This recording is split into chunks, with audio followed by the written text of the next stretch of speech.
ابن ابی ملیکہ رضی اللہ تعالیٰ عنہ کہتے ہیں کہ میں نے حضرت عبداللہ بن عباس، حضرت ابن عباس رضی اللہ تعالیٰ عنہما کے ساتھ مدینہ سے مکہ تک اور مکہ سے مدینہ تک کا سفر کیا. میں آپ کے ساتھ ساتھ چلتا رہا، لیکن میں نے آپ کے معمولات کو بڑے عجیب طریقے سے دیکھا. آپ روایت کرتے ہیں کہ اذا نزل منزلا، جب بھی کسی جگہ پہ رات گزارنے کے لیے عبداللہ بن عباس رضی اللہ تعالیٰ عنہ ٹھہرتے، پڑاؤ کرتے، تو کیا ہوتا؟ آدھی رات کے وقت جاگ جاتے.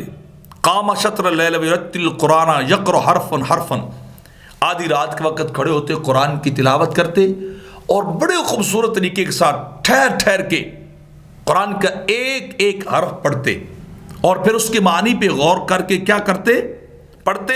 وَيُكْثِرُ فِي ذَلِكَ مِنَ النَّشِيجِ وَالنَّحِيبِ، اور بڑی آہوغزاری کرتے، بڑے آنسو بہاتے، بڑے روتے، قرآن پہ غور و فکر کرتے آدھی رات کے وقت تلاوت کرتے ہوئے.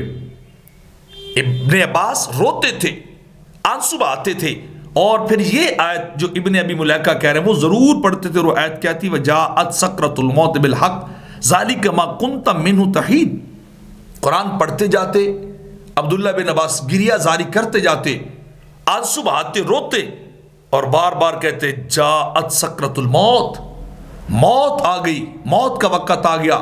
ذالک ما کنت منہ تحید، اور یہ وہ موت تھی جس سے ابن آدم بھاگا پھر رہا تھا. ابن آدم دوڑا پھر رہا تھا، موت سے چھپتا پھر رہا تھا، اپنے دل کو تسلی دے رہا تھا کہ شاید موت نہیں آئے گی. لیکن جہاں بھی چھپا، جہاں بھی گیا، موت وہاں پہ آ گئی. یدرککم الموت ولو کنتم فی بروج مشیدہ، جہاں بھی جاؤ گے موت آ جائے گی، موت تمہیں ضرور اچک لے گی.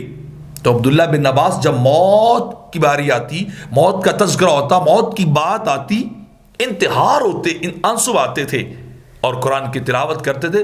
موت کا خوف اتنا تھا، آگے جانے سے ڈر اتنا تھا کہ اللہ جانے کیا بنے گا قبر و حشر میں.